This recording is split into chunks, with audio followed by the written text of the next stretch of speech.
साथ रमेश कुमार टेलर प्रतिलोम त्रिकोणमिति लेकर आया हूँ।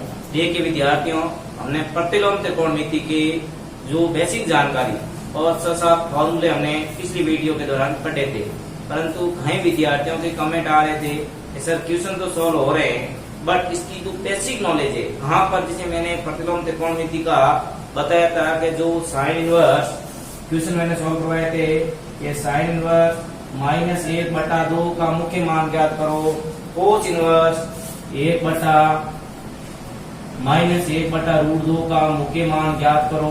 तो सर हम मुख्य मान तो ज्ञात कर सकते हैं, परंतु इसका मान मुख्य शाखा है वो क्या होती है, इसको सर वापिस समझाइए सर सही ढंग से।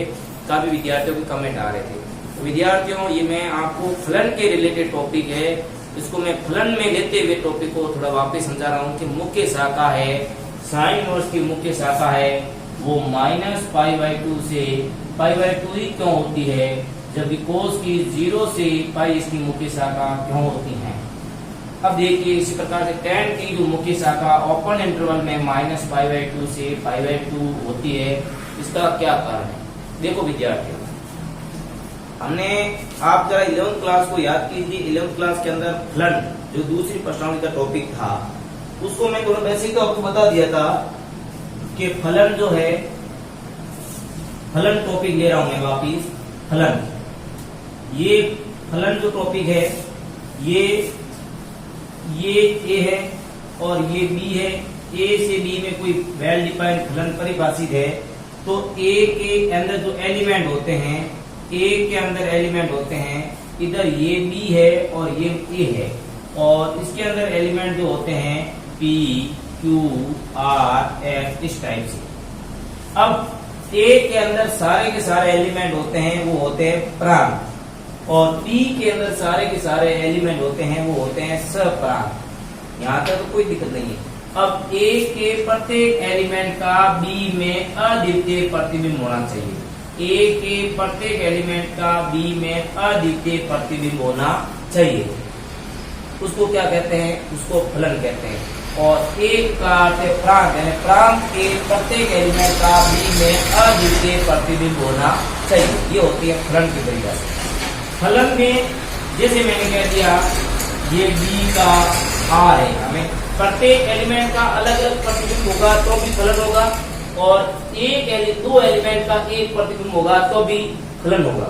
यानी 2 या 2 से अधिक प्रांतों का भी एक प्रतिबिंब हो सकता है और ए का एक भी हो सकता है। ये इसकी फलन की परिभाषा थी। ऐसे नहीं कि जैसे मान लो प्रांत के अंदर ये ए है बी है, तो ए का भी पी है और ए का क्यू भी प्रतिबिंब है, ऐसे कंडीशन के अंदर फलन नहीं होगा। प्रांत के एक एलिमेंट के 2 प्रतिबिंब नहीं हो सकते हैं, जबकि प्रांत के 2 एलिमेंट का एक प्रतिबिंब हो सकता है। ये थी फलन की परिभाषा। अब फलन के प्रकार में जब हम जानते हैं तो एक होता है फलन एकेकी। क्या होता है, एकेकी। सब ये 11th क्लास में थे। एकेकी, आचारक और बहुएकेकी, ये कंडीशन थी हमारे फलन में। एकेकी, आचारक, बहुएकेकी, अंतःक्षेपी, इस टाइप से फलन हमारे थे। अब आपका सीधी सी बात है, जब हम पहली प्रश्नावली है संयुक्त फलन, पहली प्रश्नावली हमने संयुक्त फलन अभी पढ़ी नहीं है, पढ़ेंगे। इसमें स्पष्ट रूप से लिखा हुआ है, पहली प्रश्नावली एग्जाम में 3 अंकों की है, जिसके अंदर प्रतिलोम फलन एक अलग से हेडिंग है 1.2। प्रतिलोम फलन के लिए, फलन नहीं प्रतिलोम फलन, हमने ये जो अभी तक जानकारी बताई है वो फलन की बताइए। फलन एकेकी होता है, बहुएकेकी होता है, एकेकी आश्रित भी होता है, एकेकी अंतःक्षेपी भी होता है, बहुएकेकी आश्रित होता है। ऐसी चीजें हमने 11th क्लास के अंदर पढ़ी थी। इसका विस्तार जानकारी विस्तार से मैं दिखाने वाला हूँ पहली प्रश्नावली पढ़ाऊंगा उसके दौरान, और थोड़ा बेसिक समझा देता हूँ कि आपने कहा सर ये मुख्य शाखा क्या है, इसको आप क्लियर करो, इसलिए वापस बताने जा रहा हूँ। अब फलन में जो ये एकेकी और बहुएकेकी 2 है। एकेकी का अर्थ है, जैसे आपके सामने मैं सीधी सी बात करूं, ये कोई फलन है f, a का संबंध 1 से, 2 का संबंध 8 से, 3 का संबंध 27 से, यानी प्रत्येक एलिमेंट का अलग अलग प्रतिबिंब। एकेकी का अर्थ है a का संबंध 1 से, जी है, एकेकी का अर्थ है a का संबंध 1 से होना चाहिए। कहने का अर्थ है a का दोस्त 1 से होने चाहिए। प्रांत के अंदर एक एलिमेंट ऐसा है जिसका प्रतिबिंब केवल एक होना चाहिए, 2 प्रतिबिंब मान लो एक प्रतिबिंब होना चाहिए, ठीक है ना। 2 का अलग प्रतिबिंब होना चाहिए, 3 का अलग प्रतिबिंब होना चाहिए, ये होता है एक एक, ठीक है ना। बहु एक की बात करें, बहु एक की बात करें, जैसे मान लो 2 का प्रतिबिंब भी 4 है, -2 का प्रतिबिंब भी 4 है। अब आपका सामने फलन में ले f(x) बराबर x², तो ये फलन एक बहु एक की है, और f(x) बराबर x⁻3, ये फलन एक ही है। x², 2 का स्क्वायर क्या होता है 4, -2 का स्क्वायर क्या होता है 4। फलन तो है, फलन तो है, परंतु 2 एलिमेंट का एक ही प्रतिबिंब है, 2 एलिमेंट का एक ही प्रतिबिंब है, इसको हम कहते हैं बहु एक की। क्या कहते हैं? बहु एक की। जबकि एक एलिमेंट का एक ही प्रतिबिंब है, सब अलग अलग प्रांत के अलग अलग प्रतिबिंब बनते हैं, 1 का 1 से, 2 का 8 का, 3 का 27 से। यहाँ पर मैं यदि -3 ले लूं तो आप कहोगे -27 होगा, तो ये क्या बनता है? एक ही की। एक ही का अर्थ है प्रांत के भिन्न भिन्न अवयवों का भिन्न भिन्न प्रतिबिंब, और बहु एक ही का अर्थ है प्रांत के 2 या 2 से अधिक एलिमेंट का एक ही प्रतिबिंब हो। ये होता है एक की और बहु एक की में डिफरेंस बताया, बेसिक जानकारी बताई, एग्जाम्पल लेते। अब अपन का प्रतिलोम जो फलन पढ़ रहे हैं, प्रतिलोम त्रिकोणमितीय एक फलन है, त्रिकोणमितीय एक फलन है, तो इसका टॉपिक हो जाता है प्रतिलोम फलन। प्रतिलोम फलन है, इसके लिए स्पष्ट रूप से जो अपन के गाइडलाइन में लाइन जो लिखी हुई है पहली प्रश्नावली के अंदर, पहले प्रतिलोम फलन के लिए लिखा हुआ है कि प्रतिलोम फलन वो होगा जो फलन एक की आसाधक, स्पष्ट रूप से लिखा हुआ है कि प्रतिलोम फलन उन्हीं का होगा जो एक की और आसाधक हो। एक की है, एक का अर्थ है भिन्न भिन्न अवयवों का भिन्न भिन्न प्रतिबिंब है, वो होता है एक की।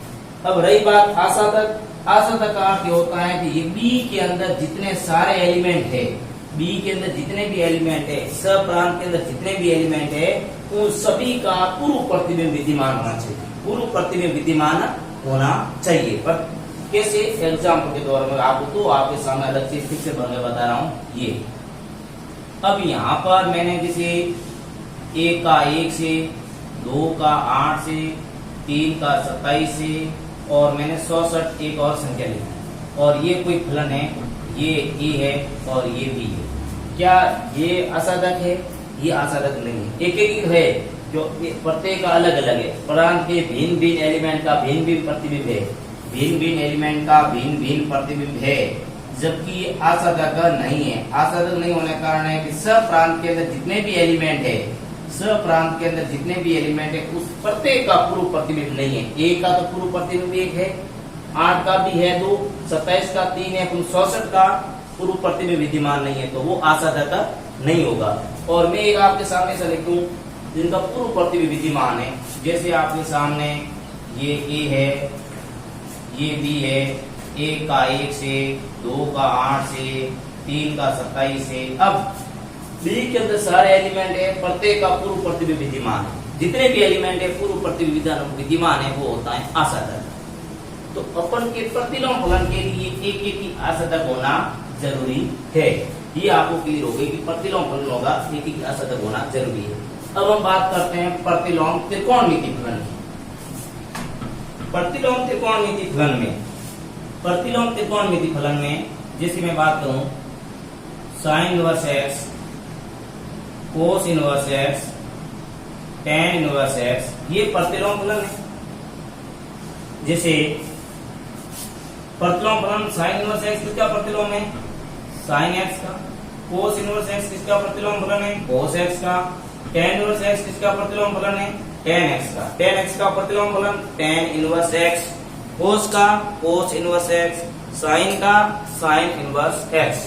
अब देखो इधर, अब इसमें ध्यान दो कि साइन एक्स का प्रतिलोम फलन विद्यमान होना चाहिए।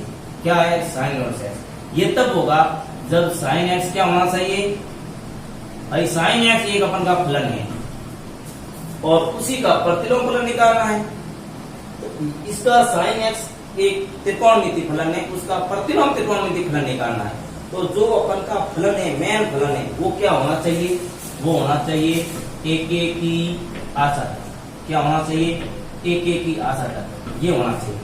जब भी हम चेक करते हैं साइन एक्स की बात करें, यदि साइन एक्स की यदि ग्राफ देखें अपन, ग्राफ देखें तो ये 0, ये π/2, ये पाई 3π/2, तो 0 पे 0, π/2 पे 1, पाई पे इस टाइप से ये ग्राफ चलता है, इस टाइप से ये ग्राफ चलता है। अब देखो आप इधर हम साइन एक्स की बात करें तो साइन एक्स में अपन सीधी सी बात है कि अपन का फंक्शन है वो साइन एक्स है, ये एफ एक्स है। अब ये साइन एक्स है, मैं यहां बताऊं कि साइन 0 डिग्री का मान क्या हो रहा है, 0 हो रहा है। साइन 0 डिग्री का मान 0 हो रहा है। अब मैं यहाँ 90 डिग्री लिख दूं, सॉरी साइन 180 डिग्री लिखूं, 180 डिग्री लिखूं यानी पाई लिखूं, तो पाई का मान भी क्या हो रहा है, 0 हो रहा है। हो रहा है नहीं हो रहा है।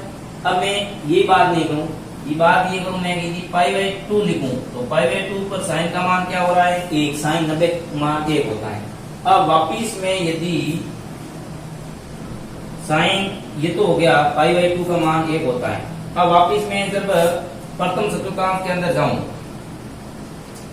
ठीक है ना, प्रथम चतुर्थांश के अंदर जाऊं 2π + π/2 2 4 5π/2 की बात करूं तो भी मान क्या होता है, यानी साइन 360 और 90 जोड़ू 550 डिग्री, 360 और 360 + 90 को टोटलिंग करता हूं तो 60, ये हो गया 40 और 50 450 डिग्री। तो साइन 450 डिग्री का मान भी वापस क्या आ रहा है, 1 आ रहा है। अब ये फलन अपन कहते हैं एक ही आसादक नहीं है, एक ही आसादक नहीं है क्योंकि 0 का मान भी 0 है, साइन 180 का मान भी 0 है, π/2 का मान भी 1 है, 5π/2 का मान भी 1 है। बहुत सारे देखो यहाँ पर, देखो यहाँ पर यानी सभी का मान देखो, इधर देखेंगे इसका 1, वापिस यहाँ जाएंगे इसका मान 1, वापिस एक सब जाएंगे यहाँ पर मान 1, क्योंकि ये y अक्ष है, ये y अक्ष है, ठीक है ना। तो ये मान 1 होता रहेगा, या -1, ये सभी का -1 होता रहेगा। आगे जाएंगे तो यहाँ पर भी -1 वापिस हम बात करें यहाँ पर 0 डिग्री पर 0, पाई पे 0 हो जाएगा, 2π पे साइन का मान 0 हो जाएगा, 4π पे साइन का मान 0 हो जाएगा। तो मान क्या है, वो फलन है भिन्न भिन्न अवयव का, बहुत सारे अवयव का एक ही प्रतिबिंब आ रहा है, 2 या 2 से अधिक एलिमेंट का एक ही प्रतिबिंब आ रहा है। तो ये फलन एक ही आसादक तो नहीं है, एक ही आसादक तो नहीं है, तो इसको अपन को क्या बनाना पड़ेगा, प्रतिलोम तो बना नहीं सकते हैं। सीधी सी बात है कि लाइन स्पष्ट कह रही है प्रतिलोम फलन के लिए एक आसादक होना जरूरी है, परंतु अपन का जो गाइडलाइन के अनुसार ये कह रहे हैं कि प्रतिलोम त्रिकोणमिति फलन भी विद्यमान होना चाहिए। अब इसको साइन को साइन इनवर्स x बनाना पड़ेगा, प्रतिलोम फलन बनाना पड़ेगा। तो प्रतिलोम फलन बनाना पड़ेगा तो उसमें अपन को ये सारे के सारे मान नहीं लेने, ये सारे के सारे मान प्लांट के अंदर नहीं लेने हैं। अब यहाँ समझना है, इसके अंदर वही मान लेना है जो रिपीट नहीं होना चाहिए, वही मान लेना है जो रिपीट नहीं होना चाहिए। अब मैं ग्राफ में देखूं, आप थोड़ा समझोगे तो क्लियर हो जाएगा कि मुख्य शाखा ही क्यों ली जाती है, मुख्य शाखा बार बार क्यों लेते हैं। अब देखो π/2 पे मान क्या आ रहा है, 1, फिर 0 पे 0 आ रहा है, फिर ये -π/2 के मान क्या आ रहा है, -1। अब आप देखो इधर -π/2 और π/2 के बीच में, -π/2 और π/2 के बीच का मान है वो अलग अलग है, मान क्या है, अलग अलग है। और फिर जैसे पाई पे जाएंगे, साइन 0 डिग्री का 0, पाई पे जाएंगे तो वापिस 0 हो जाएगा। जैसे हम -π/2 पे -1 है और 3π/2 पे जाएंगे तो भी -1 हो जाएगा।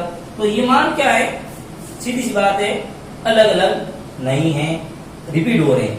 अपन को वो शाखा लेनी है जिसके अंदर कोई मान रिपीट नहीं है, तो वो शाखा अपन यहाँ से लेते हैं कि -π/2 और π/2 के बीच में कोई मान रिपीट नहीं होता है। भाई साइन 0 डिग्री का मान, ये मैं बात करूं, देखो इधर 0 डिग्री का मान 0, साइन 45 का मान, साइन 30 का मान 1/2, 45 का मान 1/√2, 60 का मान √3/2, 90 का मान 1 आ रहा है।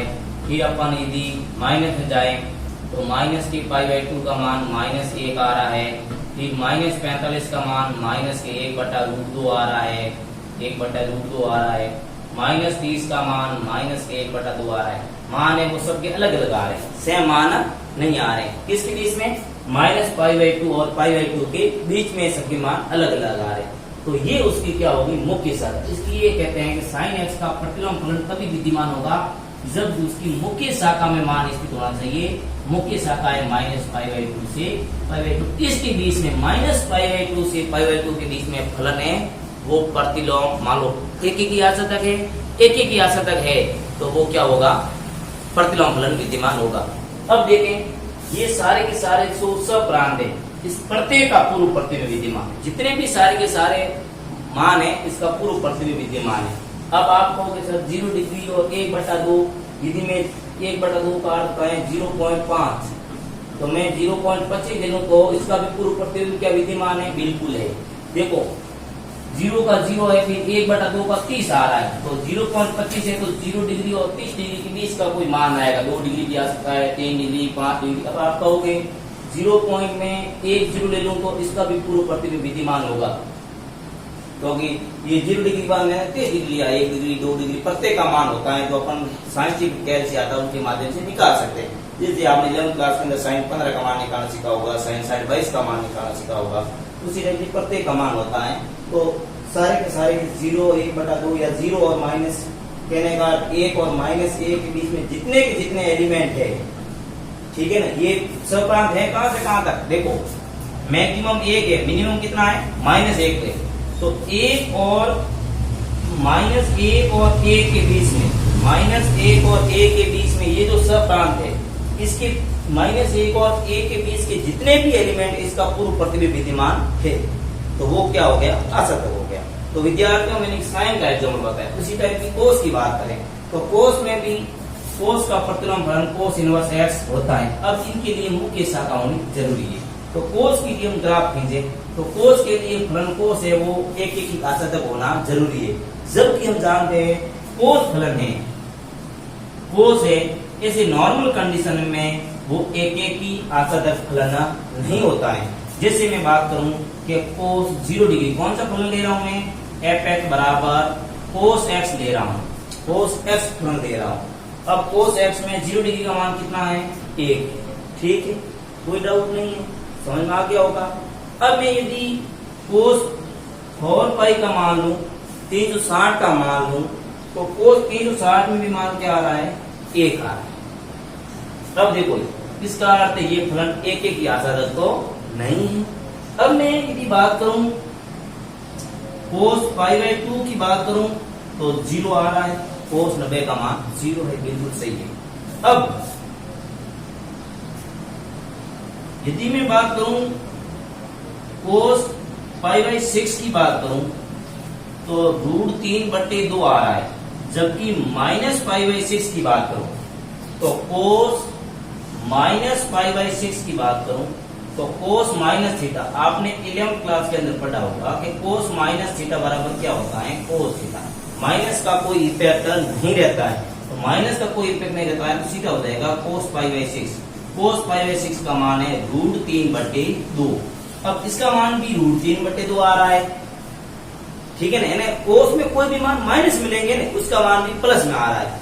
तो इसका अर्थ ये हुआ कि कोस की जो मुख्य शाखा है वो माइनस में तो नहीं लेंगे, इसलिए कहां से कहां तक लेंगे, 0 से पाई।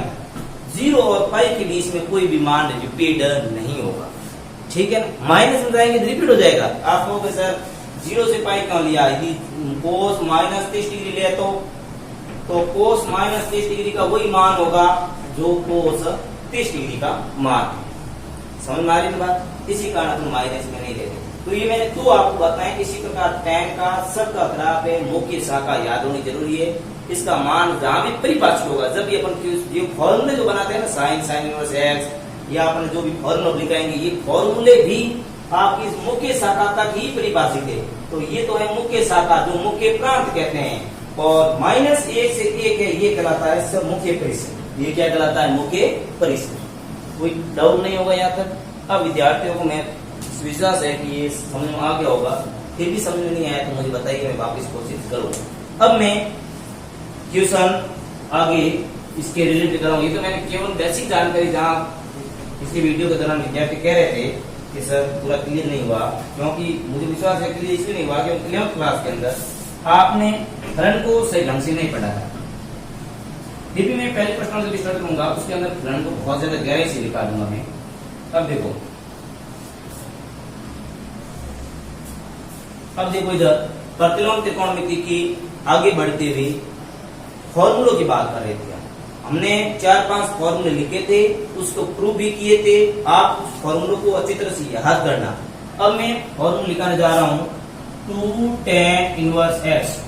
जो फॉर्मूला है, आगे फॉर्मूलों को बढ़ाते हुए फॉर्मूला 2 tan इनवर्स x, इसका फॉर्मूला है tan इनवर्स 2x बटे 1 minus x square. tan inverse 2x upon 1 minus x square. ये फॉर्मूला अच्छी तरह से याद होने चाहिए। उसी प्रकार 2 sin inverse x, 2 sin inverse x का sin inverse 2x 1 minus x square, 2x 1 minus x square, ठीक है ना। अब उसके बाद में 2 cos इनवर्स x का cos inverse 1 minus x square बटे 1 plus x square. cos square 2 cos square है, 2 cos इनवर्स x का cos inverse 1 minus x square बटे, नहीं ये तो cos इनवर्स का नहीं है, 2 cos इनवर्स x का जो फॉर्मूला है वो अपन प्रूव कर रहे हैं। अब देखो इधर 2 tan इनवर्स x, ठीक है ना। 2 tan इनवर्स x का फॉर्मूला वापिस में थोड़ा tan इनवर्स के दो फॉर्मूले हैं, एक है tan के पदों में, एक फॉर्मूला है sin के पदों में। sin के पदों में है फॉर्मूला, ठीक है ना, वो फॉर्मूला है 2x बटे 1 plus x square, 1 plus x square था यहाँ 2x बटे 1 प्लस x स्क्वायर। अब है 2 tan इनवर्स x का cos इनवर्स x के पदों में फॉर्मूला, cos के पदों में, तो cos के पदों में 1 माइनस x स्क्वायर बटे 1 प्लस x स्क्वायर। ये फॉर्मूले tan इनवर्स के tan के पदों में, tan इनवर्स का sin के पदों में, ठीक है ना, और tan इनवर्स का cos के पदों में, tan इनवर्स का cos के पदों में ये फॉर्मूला था, ठीक है ना। विद्यार्थी यहाँ तक कोई आपको डाउट नहीं होगा। अब देखिए इधर tan का मैं फॉर्मूला प्रूफ कर रहा हूँ, प्रूफ बता रहा हूँ मैं आपका, इसका प्रूफ बता लेता हूँ कि 2 tan इनवर्स x बराबर tan इनवर्स 2x बटे 1 प्लस x स्क्वायर। ये प्रूफ आपको 11th क्लास के अंदर त्रिकोणमिति फलन के जब फॉर्मूले क्लियर है तो अपना आप क्लियर हो जाएंगे। आपको 2 tan इनवर्स x, देखो tan इनवर्स x बराबर थीटा मान लो, तो x बराबर tan थीटा, x बराबर क्या हो जाएगा tan थीटा। अब बताओ tan 2 थीटा, tan 2 थीटा का फॉर्मूला क्या है 2 tan थीटा बटे 1 minus tan square theta, 1 minus है यहाँ माइनस होगा, 1 माइनस tan स्क्वायर थीटा ना कि plus 1 minus tan square theta. अब देखो tan का tan रहो, 2 का 2 रहो, थीटा जो है ये थीटा है, ये tan इनवर्स x है, tan इनवर्स x है, ये जो थीटा है वो tan इनवर्स x है, बराबर 2, ये tan थीटा है, tan थीटा का मान x है, 2x बटे 1 माइनस x स्क्वायर। अब ये tan जे जरा उधर जाएगा तो 2, ये tan इनवर्स x का 2 tan इनवर्स x, ये tan है ये जरा उधर जाएगा तो tan इनवर्स 2x बटे 1 माइनस x स्क्वायर। ये tan है ये उधर जाएगा तो tan इनवर्स में कन्वर्ट हो जाएगा। ये मैंने पिछले वीडियो के अंदर शुरुआत में बताया था कि कन्वर्ट कैसे होते हैं। इस टाइप से इसके फॉर्मूले भी हम प्रूव कर सकते हैं। तो ये फॉर्मूले में 2 tan इनवर्स के नहीं लिखे थे, उसको जरा याद करना। अब अगली प्रश्न के अंदर बहुत ज्यादा इसके अंदर फॉर्मूले ही है, फॉर्मूले समझिए तो मैं प्रूव करवा रहा हूँ, प्रूफ नहीं पूछते तो आपको वैसे जानते रहना जरूरी है, कोई पूछ रहे सर ये प्रूफ कैसे करवाते हैं इसलिए बता रहा हूँ। अब देखो इधर 3 sin inverse x, 3 sin inverse x का अपन को छोड़ो, 3 sin इनवर्स x का फॉर्मूला, sin 3 थीटा का फॉर्मूला क्या है वो याद रखना सीखो। sin 3 थीटा का फॉर्मूला क्या है, sin 3 है 3 sin है, sin 3 थीटा का फॉर्मूला क्या है 3 sin इनवर्स x। आपको याद करने की जरूरत नहीं है, sin 3 थीटा का फॉर्मूला देखो, फॉर्मूला में याद करवा रहा हूँ। sin 3 थीटा का फॉर्मूला क्या है 3 sin theta minus 4 sin cube theta, ये फॉर्मूला है। जहाँ sin थीटा है वहाँ x कर लो, जहां साइन थीटा है वहां एक्स कर लो। तो देखो 3 साइन थीटा है वहां एक्स माइनस और एक्स क्यूब। अब बताओ आगे क्या आएगा, साइन इनवर्स। आगे क्या आएगा, साइन इनवर्स। अब देखो ये 2 tan इनवर्स था। 2 tan इनवर्स में tan 2 थीटा का फॉर्मूला क्या था, tan 2 थीटा का फॉर्मूला 2 tan थीटा बटे 1 minus tan square theta. tan theta है वहां x कर लो, tan थीटा है वहां क्या कर लिया, x कर लिया, और फिर ये tan को उधर गई, 2 tan इनवर्स का हो जाएगा tan के जहां ये फॉर्मूला है उसके स्थान पर x कर लो और फिर tan इनवर्स आगे लगा दो। अब 2 sin इनवर्स x का है ये फॉर्मूला, 2 sin इनवर्स x का फॉर्मूला साइन के पदों में, तो 2 sin इनवर्स x का फॉर्मूला मैं यहाँ प्रूफ करवा लेता हूँ। देखो इधर 2 sin इनवर्स x का, बताओ sin 2a का फॉर्मूला क्या है, 2 थीटा का। sin 2 थीटा का फॉर्मूला क्या है, sin 2 थीटा का फॉर्मूला हम लोगों को पता है कि 2 sin थीटा cos थीटा। अब बताओ जहां पर साइन थीटा है वहां x कर लो, तो क्या cos थीटा के स्थान पे x करेंगे, नहीं करेंगे। cos थीटा का मान कैसे निकालेंगे, साइन थीटा बराबर x है, cos थीटा का मान 1 माइनस साइन स्क्वायर थीटा होता है। जरा cos थीटा बराबर रूट में 1 माइनस साइन स्क्वायर, तो root 1 minus sine square theta, sine के स्थान पर x कर लो 1 माइनस x। आगे क्या आएगा, आगे आएगा साइन इनवर्स। तो ये किसका फॉर्मूला हो जाएगा, तो साइन इनवर्स का। यानी 11th क्लास के फॉर्मूलों को दिमाग में रखते हुए याद कर लो, अपना क्लियर हो जाएगा। 2 tan इनवर्स का साइन के पदों में, 2 tan का साइन के पदों में क्या फॉर्मूला, tan 2 थीटा बटे 1 प्लस tan स्क्वायर थीटा। तो tan 2 थीटा 2 tan थीटा बटे 1 प्लस tan स्क्वायर थीटा। तो इस टाइप से जहां tan थीटा वहां x कर लो, फिर आगे साइन इनवर्स लिख दो। इस टाइप से ये फॉर्मूले हो जाएंगे आप, ठीक है ना। इसी प्रकार 3 cos इनवर्स x का फॉर्मूला बनाओगे और 3 tan इनवर्स x का भी फॉर्मूला बनाओ। 3 tan इनवर्स x का, 3 tan इनवर्स x का क्या फॉर्मूला है, अब बताओ। tan 3 थीटा का, सीधा मैं बता रहा हूं, tan 3 थीटा का फॉर्मूला क्या है, सर वो तो मुझे याद है। tan 3 थीटा का फॉर्मूला क्या है, ये tan theta minus tan cube theta बटे 1 minus 3 tan square theta. tan 3 theta का फॉर्मूला याद होना चाहिए कि tan theta minus tan cube theta बटे 1 minus 3 tan square theta.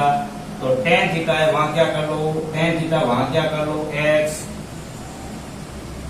Minus x cube बटे 1 माइनस 3x स्क्वायर। अब बताओ आगे क्या लिखूंगा मैं, tan इनवर्स। बात खत्म, कोई डाउट नहीं है।